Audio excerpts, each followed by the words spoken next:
آج 45 سال بعد اس فلائٹ کا پائلٹ اپنا تعارف کروا رہا ہے۔ یہ سن کر نوئیڈا ایئرپورٹ کے ٹاور میں بیٹھے روہن کے جسم میں سنسنی کی لہر دوڑ گئی۔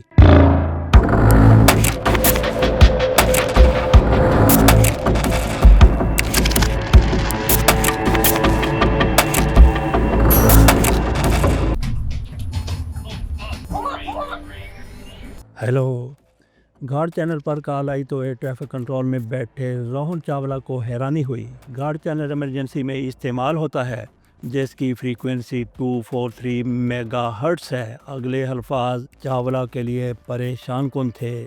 Year flight 784 and me captain Sharma. Rohan Sharma. اتفاق سے کنٹرولر اور پائلٹ کا نام روہن تھا۔ کنٹرولر کو پریشانی اس لیے ہوئی کہ یہ پرواز 16 اکتوبر 1977 سے فضا میں جانے کے کچھ دیر بعد لاپتہ ہو گئی تھی۔ اسے نوئیڈا سے ممبئی آنا تھا، مگر پرواز کے صرف 7 منٹ بعد اس کا دونوں کنٹرول ٹاور سے رابطہ اچانک منقطع ہو گیا تھا۔ متعدد آپریشن کے باوجود اس فلائٹ کا کوئی پتہ نہ چل سکا۔ آج 45 سال بعد اس فلائٹ کا پائلٹ اپنا تعارف کروا رہا ہے۔ یہ سن کر نوئیڈا ایئرپورٹ کے ٹاور میں بیٹھے روہن کے جسم میں سنسنی کی لہر دوڑ گئی، کیونکہ اس نے ایک امریکی جہاز کے 37 سال بعد واپسی کی کہانی بھی پڑھ رکھی تھی۔ اگلے ہی لمحے پائلٹ کے لہجے نے اسے خوف زدہ کر دیا۔ آپ چینل 7 پر نہیں تھے تو مجھے گارڈ چینل پر آنا پڑا۔ چینل 7 8-10 سال سے استعمال نہیں ہو رہا تھا۔ اس کی بجائے Indian airlines radio channel 9 استعمال کر رہی تھی۔ پائلٹ کا یہ کہنا حیران کن تو تھا ہی، مگر روہن گپتا کے خوف کی وجہ پائلٹ کے بولنے کا لہجہ تھا۔ یوں لگ رہا تھا پائلٹ روہن خوف زدہ ہے۔ اس کی آواز کی باز گشت اس کے خوف میں اضافہ کیے دے رہی تھی۔ روہن نے وائس اوپن کر کے اشارے سے اپنے جونیئر علی کو متوجہ کیا۔ اس وقت گپتا کا چہرہ حیرانی اور پریشانی سے خوف زدہ تھا اور ماتھا پسینہ پسینہ ہو چکا تھا۔ اسے خود پر کپ کپی طاری ہوتی محسوس ہو رہی تھی۔ ایسی آواز اس نے کبھی پہلے نہیں سنی تھی۔ ہم لینڈ کرنا چاہتے ہیں، یہ دوسرے پائلٹ کی آواز تھی۔ اس نے اپنا نام مانک جہانگیر بتایا تھا۔ اس کی آواز سن کر لگا جیسے وہ گہرے کنویں سے بول رہا ہے۔ کنٹرول ٹاور میں موجود روہن کے ساتھ علی اور اس کے 3 اسسٹنٹ بھی اسی صورتحال سے خوف زدہ ہو رہے تھے۔ دونوں پائلٹ باری باری بول رہے تھے جس سے ساؤنڈ پروف اس کمرے میں باز گشت والی آواز خوف بڑھائے جا رہی تھی۔ کنٹرول روم میں بیٹھے سب اتنے خوفزدہ ہو گئے کہ ان کے لیے پائلٹ کی کال کا جواب دینا بھی مشکل ہو گیا۔ You are 45 years late۔ آپ 45 سال کی تاخیر سے ہو۔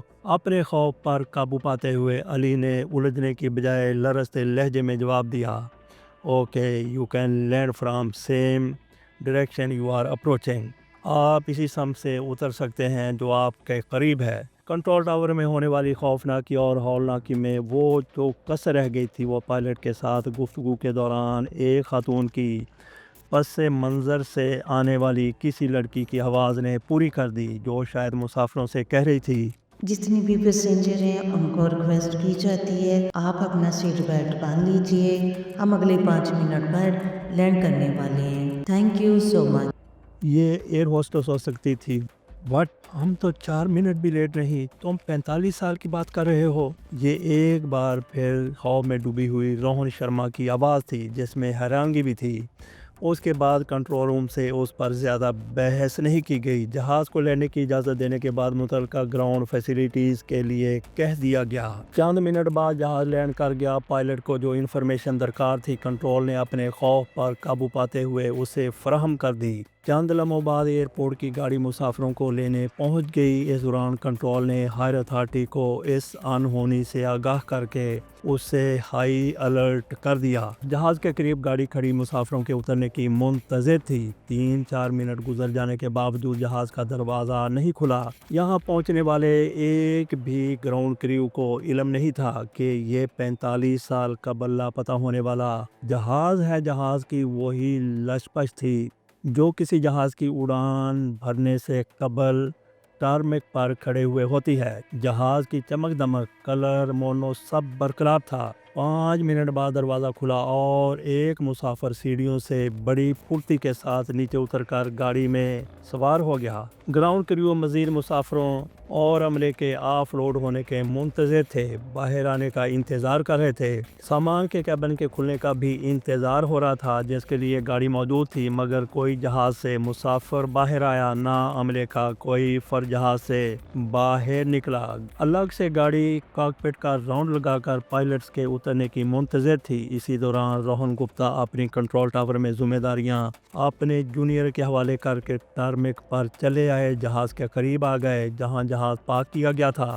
گپتا نے نوٹ کیا کہ جہاز کے انجن بند ہو چکے ہیں۔ جہاز کی لینڈنگ کے دوران لوگوں نے ایک حیران کن منظر یہ بھی دیکھا تھا کہ جہاز کے انجنوں کی آواز نہیں آ رہی تھی۔ کافی وقت گزرنے کے بعد روہن گپتا بھی مسافروں کے باہر نہ آنے پر پریشان ہو گیا۔ وہ بھی خوف کی کیفیت سے مکمل طور پر باہر نہیں نکل سکا تھا۔ اسے ایک مسافر کے گاڑی میں منتقل ہونے کے بارے میں بتا دیا گیا تھا۔ وہ جہاز میں داخل ہونے کے لیے پہلی سیڑھی پر قدم رکھ ہی رہا تھا کہ سول ایویشن کے ہیڈ شرما کی گاڑی وہاں آ کر رکی۔ اس کے ساتھ 3 اور افراد بھی موجود تھے۔ انہیں روہن گپتا نے مختصراً صورتحال کے بارے میں بتایا اور پوچھا، شرما جی اب کیا کرنا ہے؟ آئیے دیکھتے ہیں۔ یہ کہتے ہوئے شرما نے سیڑھیاں چڑھتے ہوئے اسے اپنے ساتھ آنے کا اشارہ کیا۔ ایویشن کے ہیڈ شرما کے چہرے پر بھی خوف نمایاں تھا، مگر اس کے حواس کافی حد تک قابو میں تھے۔ وہ ایک دوسرے کے آگے پیچھے جہاز کے اندر چلے گئے۔ اس جہاز میں 12 عورتوں، پائلٹس اور عملے سمیت 40 افراد موجود تھے۔ 45 سال قبل جب جہاز لاپتہ ہوا تھا تو اس وقت مسافروں کی تعداد یہی بتائی گئی تھی۔ انہوں نے گنتی تو نہیں کی، مگر کسی بھی مسافر کے کم ہونے کا امکان نہیں تھا۔ گپتا اور شرما دونوں اندر پہنچے تو مسافر اپنی نشستوں پر براجمان تھے، مگر کسی قسم کی کوئی حرکت نہیں تھی، کوئی آواز نہیں اٹھ رہی تھی۔ جہاز میں بالکل سناٹا تھا۔ ایک ایئر ہوسٹس آگے اور دوسری جہاز کے پچھلے جانب ساکت کھڑی تھی۔ مسافروں میں کوئی حرکت تھی تو صرف آنکھیں جھپکنے کی تھی۔ شرما اور روہن مسافروں کو دیکھتے ہوئے کاکپٹ کی جانب بڑھ گئے۔ بعد میں شرما نے بتایا کہ کاکپٹ کا دروازہ کھلا، میں نے دروازے کے اندر جھانکا، پھر اندر داخل ہو گیا۔ پائلٹس کو نمستے کیا، مگر دونوں میں سے کسی نے جواب نہیں دیا۔ میرے پیچھے روہن گپتا بھی آ گئے۔ انہوں نے پائلٹس سے کہا کہ آئیے باہر چلیے، تو دونوں پائلٹس نے بیک وقت کہا نو۔ پائلٹس نے جس لہجے میں جواب دیا اس سے مجھ پر خوف سا طاری ہونے لگا۔ ہم ان سے مزید بات کرنا چاہتے تھے۔ معاون پائلٹ نے کہا you go please, we are in hurry. مہربانی کر کے آپ چلے جائیے، ہم جلدی میں ہیں۔ اس کی آواز میں لرزش کے ساتھ خوف بھی تھا۔ آواز کسی گہرے کنویں سے آتی ہوئی محسوس ہوئی۔ ہم کاکپٹ سے باہر نکل آئے۔ سامنے ایئر ہوسٹس کھڑی تھی۔ جاتے ہوئے اس کے قریب سے گزرے تو اس کے لباس پر پرفیسی پرفیوم کی خوشبو آ رہی تھی۔ اس کے میک اپ اور ہیئر سٹائل دونوں سے تازگی جھلک رہی تھی، مگر چہرے پر کوئی تاثرات نہیں تھے۔ شاید ہمارے اندر کے خوف کی جھلک ہمیں ان کے چہروں پر نمایاں نظر آ رہی تھی۔ ہم کاکپٹ سے جہاز کے درمیانی دروازے کی طرف بڑھ رہے تھے۔ میں آہستہ اور لرزتی ٹانگوں اور ڈگمگاتے قدموں کے ساتھ مسافروں پر نظر ڈالتے ہوئے چل رہا تھا۔ یہی حالت گپتا کی بھی تھی۔ چلتے چلتے میں نے پیچھے مڑ کے دیکھا تو تمام مسافر کسی خودکار مشین کی مانند ایک ہی طرح اور ایک ہی وقت میں ہماری طرف گردن گھما کر دیکھ رہے تھے، جبکہ سامنے والے مسافروں کی نظریں بھی ہم پر جمی ہوئی تھیں۔ ان کی آنکھیں بھی خودکار طریقے سے ایک ردم کے ساتھ جھپک رہی تھیں، کھل رہی تھیں اور بند ہو رہی تھیں۔ دروازے کے قریب پہنچ کر میں 3-4 قدم مزید آگے چلا گیا۔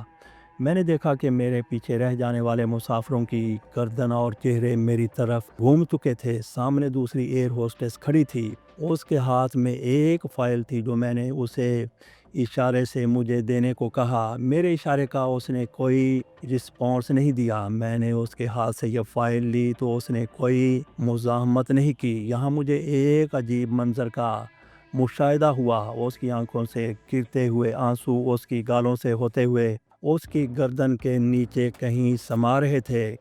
اس دوران ایئر ٹریفک کنٹرولر جہاز سے اتر چکا تھا۔ میں بھی گرتا پڑتا اتر کر مشکل سے گاڑی تک پہنچا اور خود کو مجتمع کرنے کی کوشش کی۔ یہ شرما کی بتائی ہوئی کہانی تھی۔ روہن گپتا کی سٹیٹمنٹ بھی اس سے ملتی جلتی تھی۔ جہاز سے اترنے والا ایک ہی مسافر تھا جو گاڑی میں موجود تھا۔ یہ کون ہے؟ اس نے کہاں جانا ہے؟ اسے گھر کیسے پہنچایا جائے؟ یہ سوالات انڈین ایوییشن کے سامنے تو بعد میں آتے۔ فی الحال یہ سب شرما جی سوچ رہے تھے، جو خود ایک سوال بن رہے تھے۔ جہاز سے اترنے والا واحد مسافر جو گاڑی میں موجود تھا، یہ کون ہے؟ اس نے کہاں جانا ہے؟ اسے گھر کیسے پہنچایا جائے؟ یہ سوالات انڈین ایوییشن کے سامنے تو بعد میں آتے۔ سرے دست یہ سارا کچھ شرما جی سوچ رہے تھے، جو خود بھی ایک سوال بن چکے تھے۔ ادھر ایئر ٹریفک کنٹرول روم میں پائلٹ شرما کی چینل 9 پر کال سنائی دی۔ اس نے 7 سے گارڈ چینل پر اپنی RT ریڈیو ٹرانسمیٹر کیا ہوا تھا۔ اب وہ چینل 9 پر آ چکا تھا، جو انڈین ایئر لائنز کے لیے مختص تھا۔ "We want to take off, please permit." ہم پرواز کرنا چاہتے ہیں، مہربانی کیجیے، ہمیں اجازت دیجیے۔ اس کے ساتھ ہی بغیر کسی شور کے انجن سٹارٹ ہوئے۔ وہی ایئر ہوسٹس دروازے پر نمودار ہوئی۔ اس نے جہاز کا دروازہ بند کیا اور جہاز ٹارمک سے ٹیکسی کرتا ہوا رن وے کی طرف بغیر ATC سے اجازت کی کال کے چل پڑا۔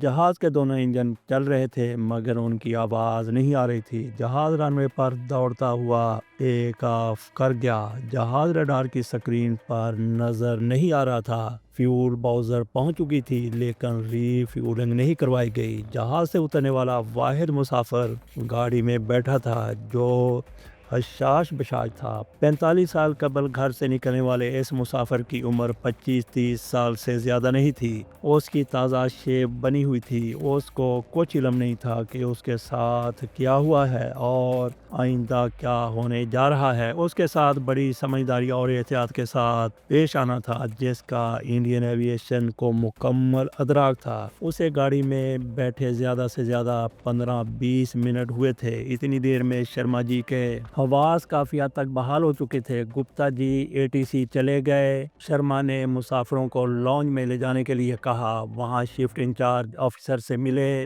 اسے کچھ ہدایات دیں، جس پر اس افسر نے عمل کرتے ہوئے اس نوجوان کو اس کے گھر پہنچانا تھا، جو اس افسر کے لیے مشکل کام نہیں تھا۔ اس افسر کا نام شیر سنگھ تھا، جس نے 2 سال سائیکالوجی پڑھی تھی۔ کچھ عرصہ وہ ایک سائیکالوجسٹ کا اسسٹنٹ بھی رہ چکا تھا۔ یہ تجربہ اب اس کے کام آنے والا تھا۔ شیر سنگھ اس نوجوان کے پاس گیا اور کہا، "ڈاکومنٹس پلیز"، جس پر اس نے اپنے ہینڈ بیگ سے ڈاکومنٹ نکال کر شیر سنگھ کے حوالے کرتے ہوئے اوکے اوکے اوکے کہا۔ نوجوان کے چہرے پر جتنی رونق اور بشاشت تھی، اتنی ہی اس کی آواز میں نقاہت اور مردنی کے ساتھ ساتھ خوف بھی تھا۔ یہ آواز دور کہیں صحرا سے آتی ہوئی محسوس ہو رہی تھی، جو شیر سنگھ کی ریڑھ کی ہڈی میں سنسنی بن کر اتری تھی۔ ڈاکومنٹس پر شیر سنگھ کی نظر پڑی تو جو چیزیں اس نے نوٹ کیں، ان میں سب سے اہم اس مسافر کا نام اور سن پیدائش تھا۔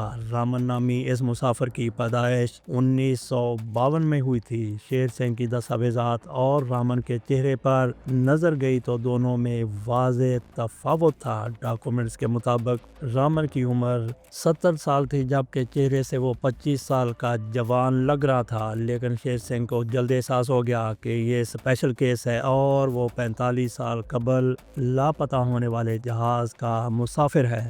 لانچ میں رامن ہاتھ دوسرے شخص کے ہاتھ میں واکی ٹاکی دیکھ کر حیران ہو رہا تھا، جسے وہ جدید واکی ٹاکی سیٹ سمجھ رہا تھا۔ وہ دراصل موبائل فون تھے، جن کا 80 کی دہائی میں نام و نشان بھی نہیں تھا۔ شیر سنگھ نے اس کے گھر کا ایڈریس نوٹ کیا اور ایوییشن کی گاڑی میں بٹھا کر اسے گھر چھوڑنے خود ڈرائیور کے ساتھ بیٹھ گیا اور اس کے لیے خیر اور آنے والے حالات کی بہتری کے لیے دعائیں کرنے لگا۔ اس کا گھر آدھے گھنٹے کی ڈرائیو پر تھا۔ اللہ اللہ کر کے رامن کا گھر آ گیا۔ اس کا گھر کیا نہ تھا، بلکہ اس کی آزمائش شروع ہونا تھی۔ اس وقت شام کے 5 بج رہے تھے۔ گھر کی بیل دی گئی۔ چند ثانیے بعد ڈھلتی عمر کی مگر جاذب نظر اور خوبصورت عورت نے دروازہ کھولا۔ وہ شاید کسی تقریب میں جانے کے لیے تیار تیار ہو رہی تھی یا تقریب سے واپس آئی تھی۔ چہکتی سورہ نارنجی ساڑی، ہلکا میک اپ کیا ہوا تھا۔ رامن نے اسے دیکھا اور حیرانگی سے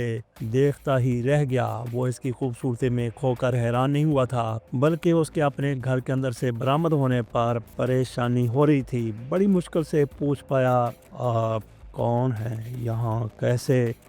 رامن کے ساتھ جانے والے آفیسر کا کہنا تھا کہ رامن کی آواز اور لہجے میں شکست خوردگی، لرزش اور عجیب طرح کا تلاطم دیکھ کر وہ خاتون تھوڑی نروس ہوئی۔ خوف کی پرچھائی اس کے چہرے پر نمایاں ہو چکی تھی۔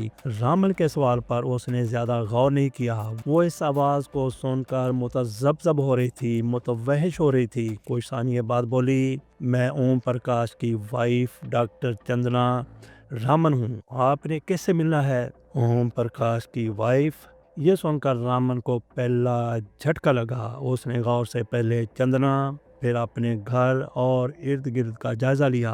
اوم پرکاش کی عمر تو 3 سال ہے، یہ عورت اس کی وائف؟ رامن بڑبڑا رہا تھا۔ 45 سال قبل جب وہ یہاں سے گیا تو دروازے کے ساتھ لگی تختی پر رامن اگروال لکھا تھا۔ یہ 45 سال ان لوگوں کے لیے گزرے، جبکہ رامن کے لیے یہ عرصہ صرف 2 دن پر محیط تھا۔ ارد گرد کا ماحول بھی بدل چکا تھا، گھر کے باہر کا نقشہ بھی پہلے جیسا نہیں تھا۔ یہ سب کچھ رامن نے چند ہی لمحوں میں نوٹ کر لیا تھا۔ رامن کے کل اور آج کے درمیان پورے 45 سال حائل تھے، جس کا خودی سے اور وہاں کھڑے شیر سنگھ کے سوا کسی کو علم نہیں تھا۔ رامن وائڈا کی بینن اینڈ کینن فرنیچر فرم میں MBA میں ٹاپ کرنے کے بعد مینیجر کے طور پر 3 سال سے کام کر رہا تھا۔ اس کی انیتا نامی لڑکی سے کالج میں دوستی ہوئی جو محبت میں بدل گئی، جس کے بعد دونوں لو میرج کے بندھن میں بندھ گئے۔ جب وہ گھر سے گیا تو اوم اس کی اکلوتی اولاد تھی۔ انیتا اور رامن کی یہی کل کائنات تھی۔ رامن کو کمپنی کی طرف سے furniture designing and export workshop میں شرکت کے لیے بمبئی بھیجا گیا تھا۔ وہاں سے 1 روز بعد واپسی تھی۔ اس نے ورکشاپ اٹینڈ کی۔ اگلے روز فلائٹ نمبر 784 سے واپسی ہوئی۔ اس کے نوئیڈا سے جانے اور آنے کے درمیان 45 سال مکمل ہو گئے تھے، جس سے رامن ابھی تک لا علم تھا، مگر اب اسے پتہ چل گیا تھا کہ اس کے ساتھ کچھ انہونی ہو چکی ہے۔ ممبئی میں ورکشاپ کے دوران اس کی دہلی سے آنے والی اسی فیلڈ سے متعلقہ ارم سے راہ و رسم ہوئی تھی۔ کیفیٹیریا میں رامن نے اس کی گھڑی کی تعریف کی تو ارم نے اومیگا کی گھڑی اتار کر اسے گفٹ کر دی۔ رامن یہ گفٹ قبول کرنے کے لیے تیار نہیں تھا، لیکن ارم کے اصرار پر اسے تحفہ قبول کرتے ہی بنی۔ رامن وہ زیادہ نوجوان تھا۔ اس نے اپنی گھڑی اتار کر ایسی لجاجت اور انکساری سے ارم کی طرف بڑھائی کہ وہ انکار نہ کر سکی۔ ارم کی دی ہوئی گھڑی رامن کی کلائی پر اب بھی سجی تھی۔ دونوں نے اپنی اپنی کمپنی کے فون نمبر بھی شیئر کیے تھے۔ فلائٹ 784 کے لاپتہ ہونے کی خبر دنیا بھر میں جنگل میں آگ کی طرح پھیل گئی۔ ارم کو پتہ چلا تو اس نے بھی کمپنی نمبر پر فون کر کے رامن کے گھر کا ایڈریس لیا۔ وہ نوئیڈا گئی اور رامن کے خاندان سے ملی۔ اس نے گھڑیوں کے تبادلے کی سٹوری رامن کے والد، والدہ اور وائف انیتا کو بتائی تھی۔ رامن کے ماتا اور پتا اس کے بچھڑنے کے غم میں اگلے 2-3 سال میں انتقال کر گئے تھے۔ فلائٹ 784 کے لاپتہ ہونے کے بعد اس کی تلاش کی ہر ممکن کوشش کی گئی، لیکن جب ملائیشیا کے MH470 کی طرح اس کا بھی کوئی سراغ نہ مل سکا تو یہ تصور کر لیا گیا کہ پائلٹس اور عملے سمیت تمام مسافر جہاز کے گر کر تباہ ہونے سے موت کی وادی پہنچ چکے ہیں۔ کمپنی اور ایئر لائنز نے رامن کے گھر والوں کو سپورٹ کیا، جس سے گھر میں مالی حالات کبھی برے نہیں رہے۔ اوم پرکاش کی تعلیم بہترین اداروں میں مکمل ہوئی تھی۔ انیتا ایک عرصے سے اپنے پتی کی جدائی کے درد میں، غم میں چارپائی سے لگ چکی تھی۔ ممبئی سے واپسی پر رامن نے انیتا کے لیے انگوٹھی خریدی تھی، جس کے نگ کے بارے میں مشہور تھا کہ یہ بیماریوں سے بچاتا ہے، بلکہ بیچنے والے کا دعویٰ تھا کہ پہننے والا بوڑھا ہو تو جوان ہو جاتا ہے۔ لڑکی نے اپنا نام بتانے کے بعد رامن سے پوچھا کہ آپ کون اور یہاں کیسے؟ آپ نے کس سے ملنا ہے؟ رامن سوچوں میں گم تھا۔ خاتون کے سوال پاری سے دوسرا جھٹکا لگا۔ وہ پریشان تھا کہ اس سے اس کے گھر کی دہلیز پر پوچھا جا رہا ہے کہ وہ کون ہے، یہاں کیسے آیا اور کس سے ملنا ہے۔ شیر سنگھ نے چندرا کو اشارہ کر کے خاموش رہنے کو کہا، جس کے بعد چندرا نے اپنے سوال پر زور نہیں دیا۔ حیران و پریشان کھڑے رامن نے لرزیدہ آواز میں کہا، میں رامن ہوں، آپ مجھ سے کیوں پوچھ رہی ہیں جبکہ یہ میرا گھر ہے؟ آپ خود کو اوم کی وائف بتا رہی ہیں، وہ تو 3 سال کا ہے، خدا نہ کرے سمجھا کرے کوئی۔ شیر سنگھ گہری سوچوں میں گم پریشان کھڑا تھا۔ اب اس نے دونوں کی الجھن دور کرنے کا ارادہ کر لیا۔ بیٹھ کے بات کرتے ہیں، یہ کہتے ہوئے شیر سنگھ تھوڑا آگے بڑھا تو چندرا نے اندر آنے کا راستہ چھوڑ دیا۔ دونوں چندرا اور رامن ایک دوسرے سے بڑھ کر حیران پریشان تھے۔ رامن کو گھر کے اندر بھی تبدیلیاں نظر آئیں۔ تینوں جا کر ڈرائنگ روم میں بیٹھ گئے۔ شیر سنگھ کے پاس لمبی چوڑی سٹوری نہیں تھی۔ اس نے چندرا کو 45 سال قبل لاپتہ ہونے والے جہاز اور آج اس کے اسی شہر میں اترنے کی سٹوری سنا دی۔ شیر سنگھ کا حال لفظ دونوں کے دل و دماغ پر پتھر کی طرح گر رہا تھا۔ چندرا کو یہ تو معلوم تھا کہ اس کا سسر پلین کریش میں دیگر 40 لوگوں کے ساتھ لاپتہ ہو گیا تھا، مگر اس کے خواب و خیال میں بھی نہیں تھا کہ وہ ایک دن واپس آئے گا اور زندہ سلامت اس کے سامنے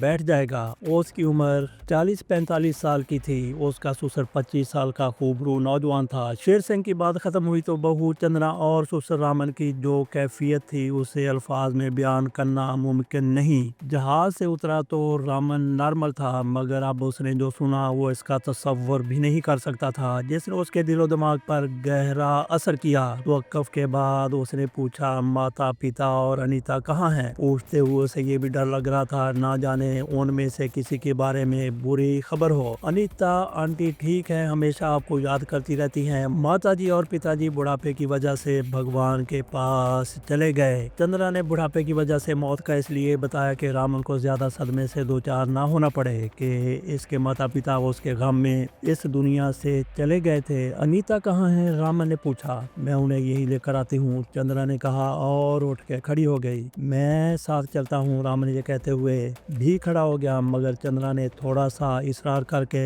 رامن کو وہیں بیٹھنے پر آمادہ کر لیا۔ شیر سنگھ بھی سمجھ گیا کہ چندرا کیوں رامن کو ساتھ نہیں لے گئی، کہیں انیتا خوشی سے اپنے خاوند کو دیکھ کے مر ہی نہ جائے۔ شادی مرگ اسی کو کہتے ہیں۔ انیتا کے دل و دماغ میں رامن کا وہی خاکہ ہوگا، جبکہ رامن کے من میں بھی 45 سال قبل کی حسین و جمیل خوبرو لڑکی کا ہونا فطری امر تھا، مگر انیتا 70 سال کی عمر کراس کر چکی تھی۔ شیر سنگھ نے یہاں اپنے نفسیات کے علم کو بروئے کا لاتے ہوئے کہا، رامن آپ نوجوان ہو، انیتا بھابھی 70 برس کی ہیں، آپ کو کیسی لگیں گی؟ اس پر رامن ہلکے اور پھیکے انداز میں مسکرا دیا۔ انیتا کی آمد میں دیر ہونے پر رامن تھوڑا سا کسمسایا، پھر تھوڑا بے چین اور پھر اس کے چہرے سے اضطراب نمایاں ہونے لگا۔ وہ شاید شک میں پڑ گیا تھا کہ انیتا دنیا میں ہے بھی یا نہیں ہے۔ شادی مرگ کا اندازہ چندرا کو بھی تھا۔ اس نے جاتے ہی تو نہیں بتا دیا ہوگا کہ رامن 45 سال بعد لوٹ آیا ہے۔ پہلے اس نے انیتا سے یہ پوچھا ہوگا کہ رامن لوٹ آئے تو آپ کو کیسا لگے گا۔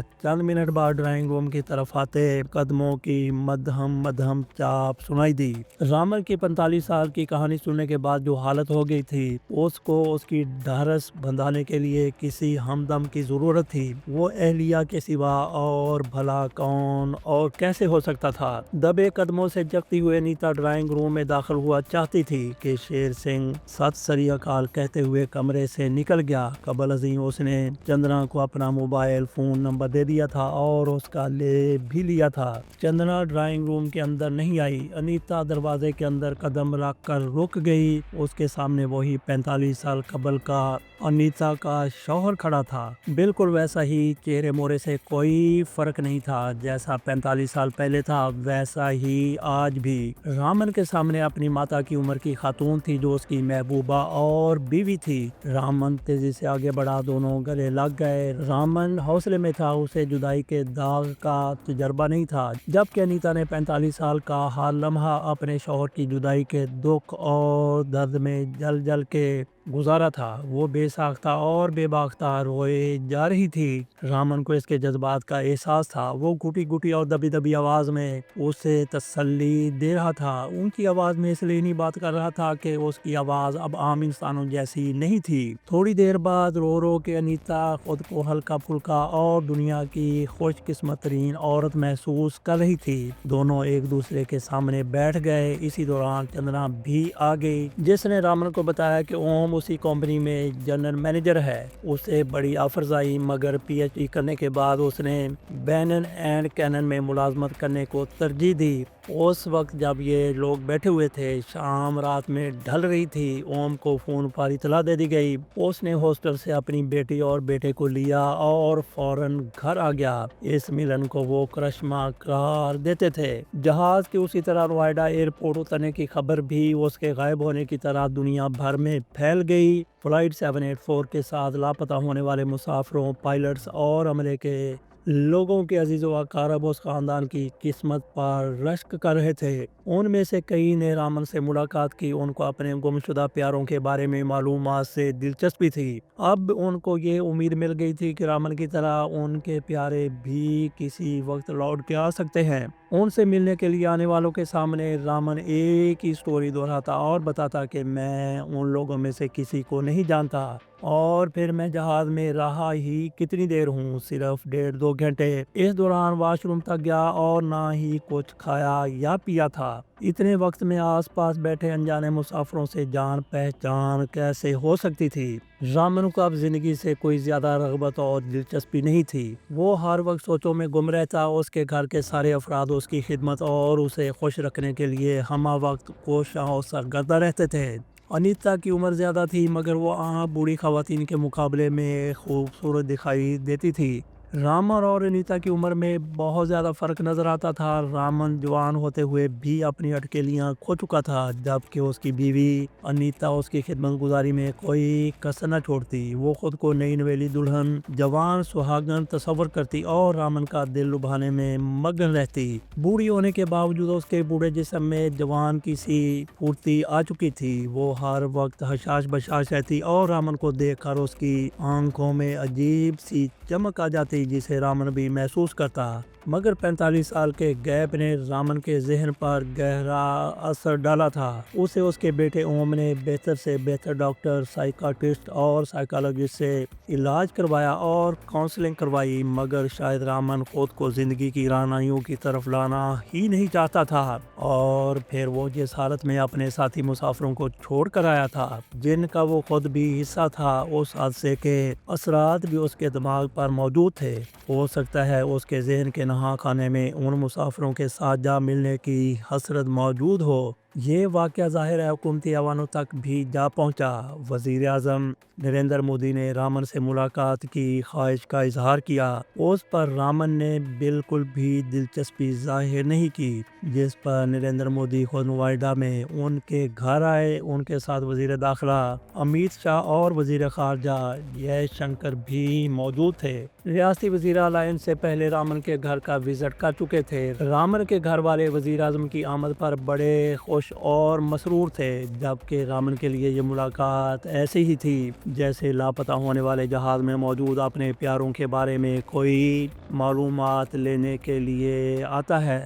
رامن کو نارمل زندگی کی طرف لانے کی ہر ممکن کوشش کی گئی۔ نریندر مودی جی نے بھی ہر طرح کے تعاون اور مدد کی پیشکش کی، مگر رامن کو الگ تھلگ، اکیلے اور خاموش رہنا پسند تھا۔ وہ عموماً خلاؤں میں گھومتا رہتا۔ وہ اپنے بیٹے، بہو، ان کی اولادوں اور اپنی وائف انیتا کے ساتھ گھل مل کر رہنے کی کوشش کرتا۔ ان کے ساتھ اٹھتا بیٹھتا، کھاتا پیتا، مگر اپنی زندگی سے وہ 45 سال کا گیپ ختم نہیں کر پا رہا تھا۔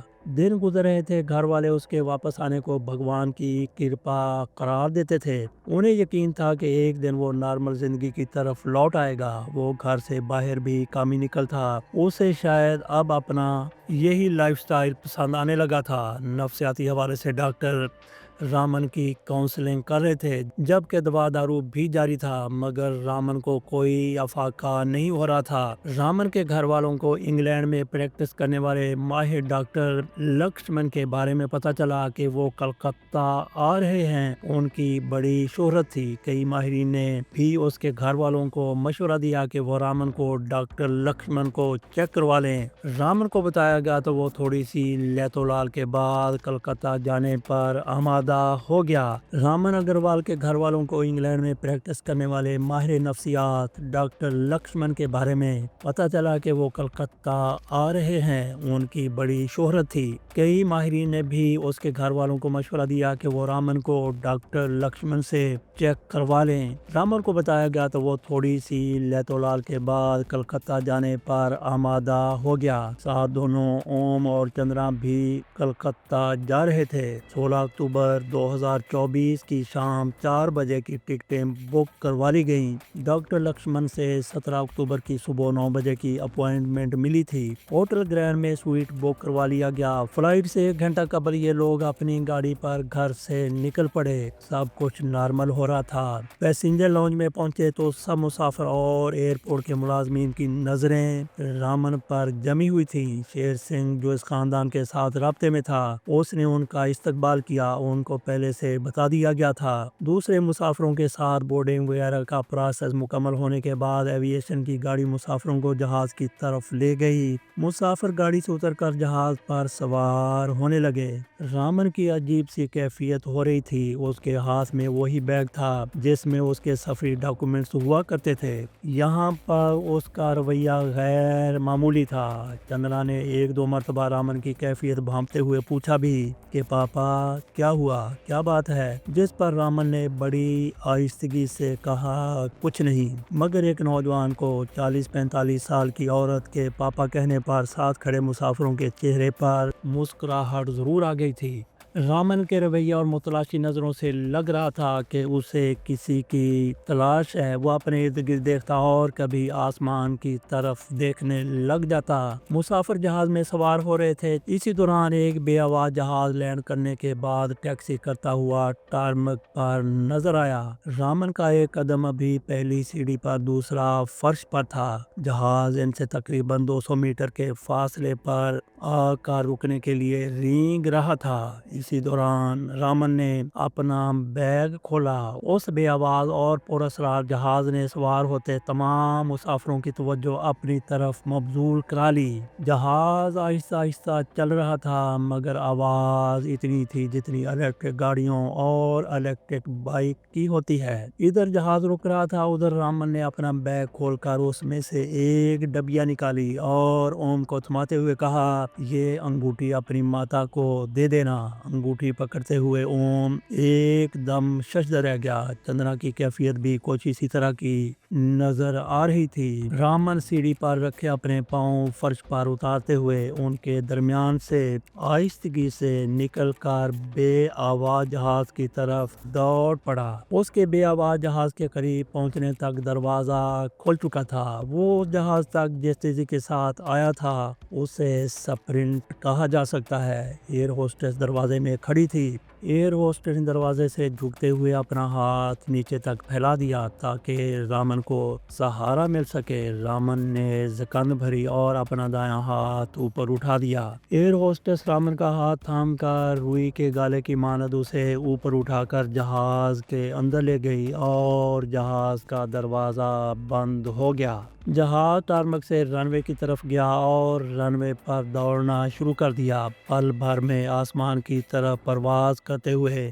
زمین پر کھڑے لوگوں کی نظروں سے اوجھل ہو گیا، جو زمین پر بے سود کھڑے یہ سارا منظر دیکھ رہے تھے۔ یہ جہاز نہ ریڈار میں نظر آیا اور نہ کسی موبائل اور CCTV کیمرے نے اس کی پرواز کو ریکارڈ کیا۔ البتہ رامن کا لائن میں کھڑے ہونا اور بھاگ کر اور اسرار جہاز تک پہنچنا ایئرپورٹ پر لگے تمام کیمروں میں ریکارڈ ہو گیا۔ جس طرح فلائٹ 784 نے ایک بار پھر لینڈ کیا اور رامن کو لے کر ٹیک آف کر گئی، یہ خبر دنیا بھر کے مین سٹریم اور سوشل میڈیا پر پلک جھپکنے میں پھیل گئی۔ اس پراسرار واقعے سے پاکستان میں موجود وزیر خارجہ شنکر کو آگاہ کیا گیا۔ وہ 16 اکتوبر کو شنگھائی تعاون تنظیم کے اجلاس کے اختتام پر پاکستان کے پردھان منتری کی طرف سے شرکاء کو دیے گئے ظہرانے میں شریک تھے۔ ان کو جیسے ہی اطلاع ملی وہ معذرت کرتے ہوئے اپنے ملک واپس چلے گئے۔ اس پر سوال کیا جا سکتا ہے کہ جے شنکر کو اطلاع کیوں دی گئی؟ یہ تو ایک معمولی واقعہ تھا۔ یہ اطلاع صرف جے شنکر ہی کو نہیں دی گئی بلکہ ہر متعلقہ اعلیٰ آفیسر اور سٹیک ہولڈر کو دی گئی تھی، جو سول ایویشن ایکٹ کا تقاضا تھا۔ 1999 میں کھٹمنڈو سے دہلی جانے والی پرواز اغوا ہو گئی تھی جو پاکستان لائی گئی۔ اس سے قبل جہاز امرتسر میں ری فیولنگ کے لیے اتارا گیا تھا، پھر وہاں سے جہاز بغیر ری فیولنگ کے ہوا میں اڑا دیا گیا۔ اس موقع پر متعلقہ حکام اور اداروں کی اطلاع نہیں دی گئی تھی۔ بہت سے اعلیٰ افسران کو یہ اطلاع ٹی وی اور ریڈیو چینلز کی خبروں سے ملی تھی۔ اس سے بہت بڑی کوتاہی قرار دیا گیا اور بعد میں انڈین سول ایویشن ایکٹ میں ترمیم کر دی گئی، جس کے بعد سے ایسے واقعات فوری طور پر حکام کے علم میں لائے جاتے ہیں۔ جہاز سمیت اس میں سوار مسافروں کے لاپتہ ہونے والے لواحقین کی طرح اب رامن کے اہل خانہ بھی اس کی واپسی کی آس اور امید میں کبھی نہ ختم ہونے والی گھڑیوں کے ساتھ بندھ گئے ہیں۔ انہیں ان کے زندہ ہونے کا یقین تو ہے اور رامن کی طرح ایک دن واپسی کی امید بھی، مگر ان کی زندگی میں وہ دن کب آئے گا اس کا کسی کو کوئی یقین نہیں ہے۔ ناظرین، جلدی ایسی ایک ویڈیو ہم زینٹی ٹرین کے بارے میں لا رہے ہیں جو 1911 میں روم میں لاپتہ ہوئی، جو میکسیکو اور انڈیا سمیت پاکستان میں بھی دیکھی گئی۔ اس ٹرین میں ایک پاکستانی بھی سوار تھا۔ وہ کتنے سال بعد واپس آیا یہ اس ویڈیو میں دیکھا جا سکے گا۔ تو ناظرین، کیسی لگی آپ کو ہماری یہ فکشن کہانی؟ اجازت دیجیے، اللہ حافظ۔